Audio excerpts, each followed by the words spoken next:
Valerie Pringle. Take one, whenever you're ready, Valerie. Hi, I'm Valerie Pringle, and welcome to Thinking Positive, which is a web series celebrating the 25th anniversary of the Canadian Foundation for AIDS Research, looking at the current state of AIDS in Canada and globally. Tony Nobis is with me now. He's coordinator of development and volunteer services at Two Spirits in Toronto. Hello, Tony. Hello. Tell me about Two Spirits. Two Spirited People of the First Nations is an organization dedicated, the only one in Canada, to two-spirited people. Explain two-spirited to people who might not be familiar with that. Okay. There's a misconception out there that two-spirited deals with Aboriginal people that are gay, lesbian, bisexual, intersex, whatever.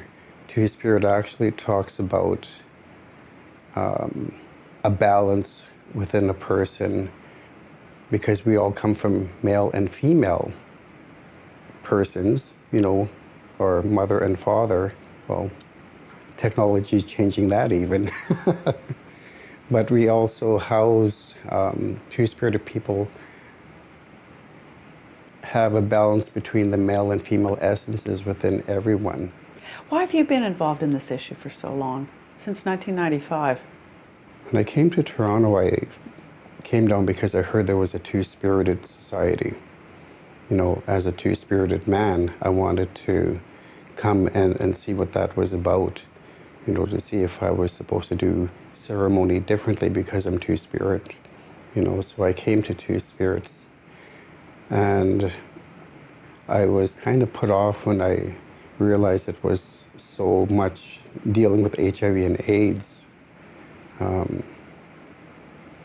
But when I saw the people and I met the people, I realized that, this is something that isn't being addressed, and I counted myself kind of lucky to be able to be part of this movement and to try to do things that are going to help my people in general and Canadian society. What is the current situation about HIV and Aboriginals in Canada? Well, it's grim.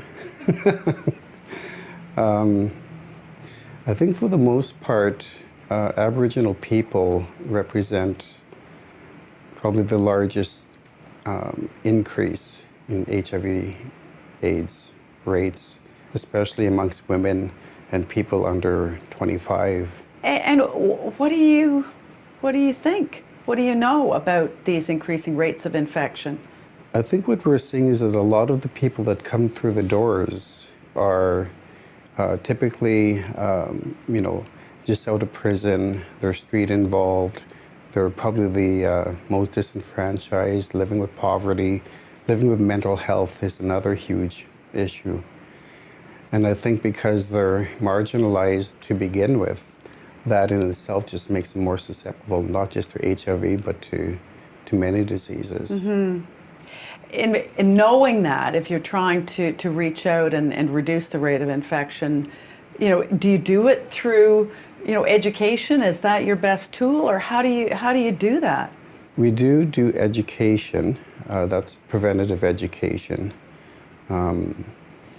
We also have to do education in the form of almost community development. We have to get people to change their attitudes, values, and beliefs when it comes to HIV and AIDS, that it's a gay disease, or, you must have did something to deserve it. How big a problem is intravenous drug use in terms of infection? It's probably the source of co-infection between HIV and Hep C. I think that's probably something that kind of gets left out of this discussion all the time. It's not just the fact that somebody's doing intravenous drugs. There are other issues that surround that. And if you think about women, women that are disempowered, that are in abusive relationships, they might not have the skill to inject themselves, so they become dependent on abusive partners, as to when they're going to get their next fix and whether that needle's clean. Do you see the Aboriginal HIV problem as something that Aboriginals have to deal with, or in conjunction with, you know, other AIDS organizations, doctors, etc.?